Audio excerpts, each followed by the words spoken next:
Okay, Bismillahirrahmanirrahim. Assalamualaikum warahmatullahi ta'ala wabarakatuh. And a very good afternoon, I'm guessing. Alright, so today's class we will just do it on a video recorded session. Okay, so let me just go through what have I covered in the previous chapter 3.2. We have covered some basic definition of memory management, okay, over here. And we have also covered that we have also understood that memory management mostly deals with your main memory, which is your RAM size. And basically, let me just go into this slide. As you can see here, this is the example of your main memory over here, and usually at the top part, or where the address starts at 0 here, you will have the operating system. Okay, and this diagram looks at something which is called the dynamic partition, whereby each process can be in the operating system and there can be a few processes in the operating system. Okay, but you have to understand, when they put process 1 here, not all of the process 1 files are located inside the main memory. Okay, I repeat, not all files of the process 1 is allocated, or is put inside the main memory. Some of the files are left inside the secondary storage, secondary memory, or basically inside your hard disk. Okay, in this diagram here, the location of all the processes will go inside this empty location, okay, accordingly. So this example shows you, it starts with an empty slot here, and then you have process 1, and then process 2, and process 3. So these processes will remain inside the memory until it's being processed. When the process is being processed, the process will come out of the main memory into the CPU. Inside the CPU, there can only be one process. Okay, so one process can only be inside the CPU. However, during the time when the process is inside the CPU, this process will also be here, and the files inside the secondary storage will also be available.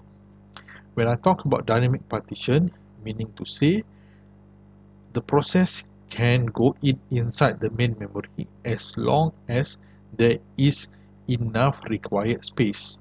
Okay, enough required, or exactly the size that it requires. Okay, once the process has finished, it will be terminated and back to the secondary storage. Okay, so this is another example whereby a few processes come in and out. So you can see here, process 1, process 3. Why is process 2? Process 2 may not be in yet, could be it's still not being called. So as you can see, as the process increases, there are empty slots here and there. One slot here, one slot here. Okay, however, in the combination of this slot 96 plus 64, you can put in a bigger process. Okay, so as you can see, when you come to this diagram, there are three empty slots here, which is amounting to 256k. Okay, so if you have a process size 256k, you cannot break the process into 3 different locations. It has to be in one location.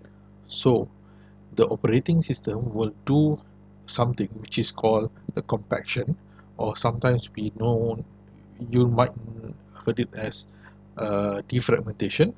So compaction is almost the same as defragmentation, whereby you will reshuffle this process and all of these files will be pushed up and the empty slot will be right down below here, so that a new process can take over. So how does the process choose which location to go in? If you have this situation, can it go here, here, or here? Okay, so it goes through 4 categories, either the first fit, best fit, next fit, or worst fit. Okay, so this one means, I have explained in the previous class, it finds the biggest space that is first available. This is the best fit, meaning there is no wastage. This is the next one from the previous location where it stopped. It will search on for the first fit location, meaning, let's say the process fills in this location, okay, previously, and the new, let's say here process 5 goes in here, and process 6 will be searched from this location towards down. It will not go up. So that is next fit. And the worst fit is it will look for the all three locations and find the biggest or the largest hole that will be fitting enough. Okay, that was last week. So now let's go into today's lecture. Today's lecture we are going to talk about more about memory management. We are going to talk something about compaction. We have already explained. Reshuffle the memory content so that you can get free space in one block. Meaning to say, it will, if you have this diagram, it will reshuffle the space so that 96 here, 96 here, and 64 here will all be in one location, not separated in three different locations. So that is what it means by compaction. Next, we also have paging. What does paging mean? Paging means in situations whereby compaction is not be able to be done. So you cannot reshuffle due to certain reasons. So what the operating system will do is it will break up the process. Not all the process will be going here. It will break up the process. So meaning it will put only a small portion here, and the remaining balance of the processes will be inside your hard disk. Okay, so what does paging mean? Paging means it will break up the process and only put a small location here, and the remaining balance of the process will be stored inside the hard disk. Let's say the CPU, let's say there is a new process here, process 5. So when process 5 sits here, only a small portion of process 5 sits here. The remaining balance of the process will be inside the hard disk. And if the CPU requires additional file from process file, which is inside the hard disk, then the operating system will use a mechanism to get that file from the hard disk being brought over into the main memory and being processed by the CPU. Okay, so how is this being done? So this is being done through something which is called the paging. Okay, which is here, paging. Alright, we will go through that later on. So next we also have something which is called the internal fragmentation. What is the internal fragmentation? Internal fragmentation is, if you remember in the previous class, we looked at a fixed size partition over here. So fixed size partition meaning when the process comes inside the main memory, the partitions are already fixed, meaning you cannot put more than 8 megabyte, you cannot put more than 8 megabyte, you cannot put more than 8 megabyte in each location. Okay, if the process only requires 7, meaning it will only get 7 out of the 8. However, the balance of 1 megabyte will not be given to any other process. Okay, will not be given to any other process. Okay, are we with me? Okay, you can answer that. Huh? Okay, let's say the process is 9 megabytes. So what happens? So the operating system will give two locations to the process, 1, 8, and another 8. Okay, and still you get a remaining balance of about 8 plus 8, 16, 16 minus 9, you get about 5 megabyte, which is unutilized and cannot be given to other processors. So that is what it means by internal fragmentation. Okay, internal fragmentation. Alright, remember that. Alright, so in situations like that, whereby the process cannot be, or the process has to be broken up,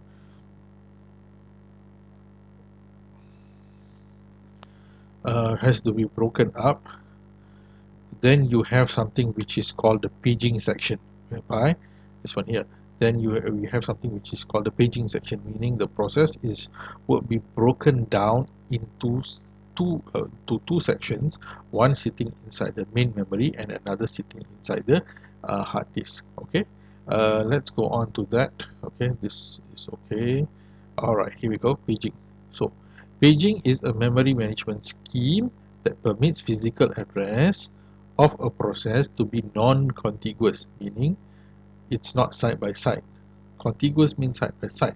When we say non-contiguous, it means the process is now broken into. So physical memory is broken into fixed size location. So again, now let's stop for a while.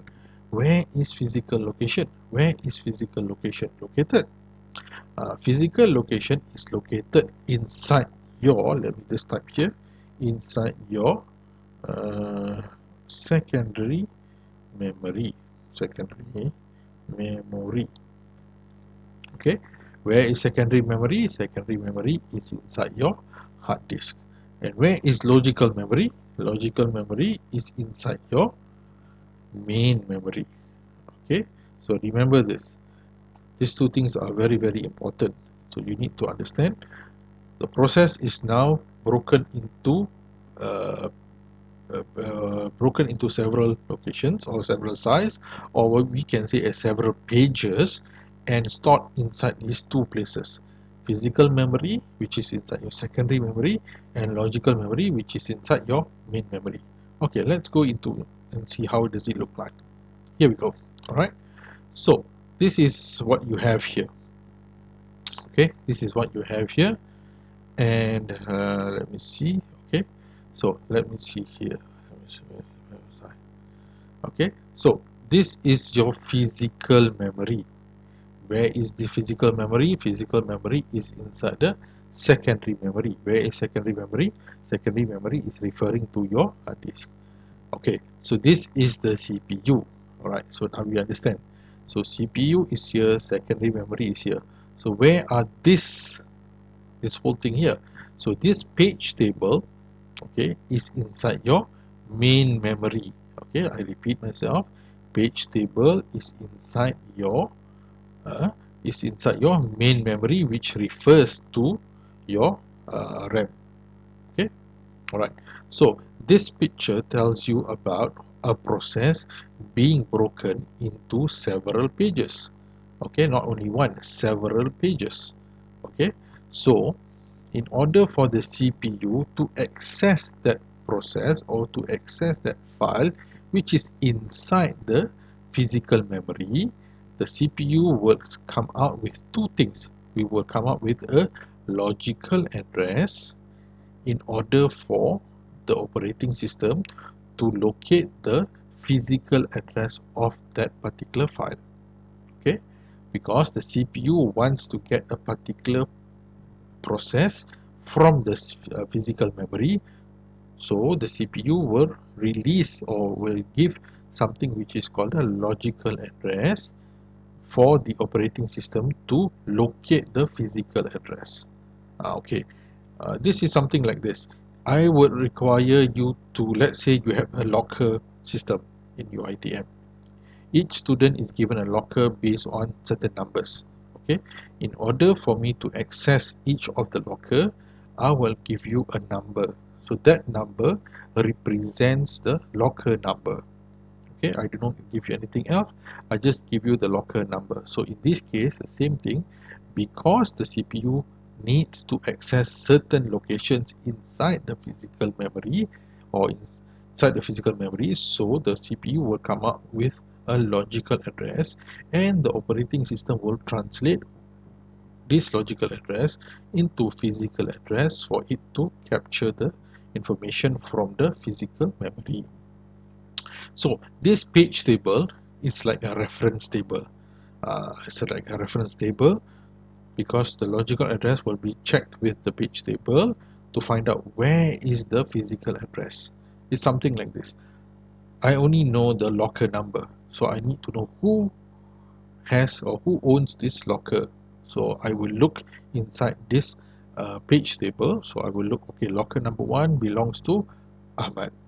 Okay, locker number 2 belongs to so and so. So previously I do not know who this locker number belongs to, but I will refer to a page table, and that page table will allow me to access which locker is possible.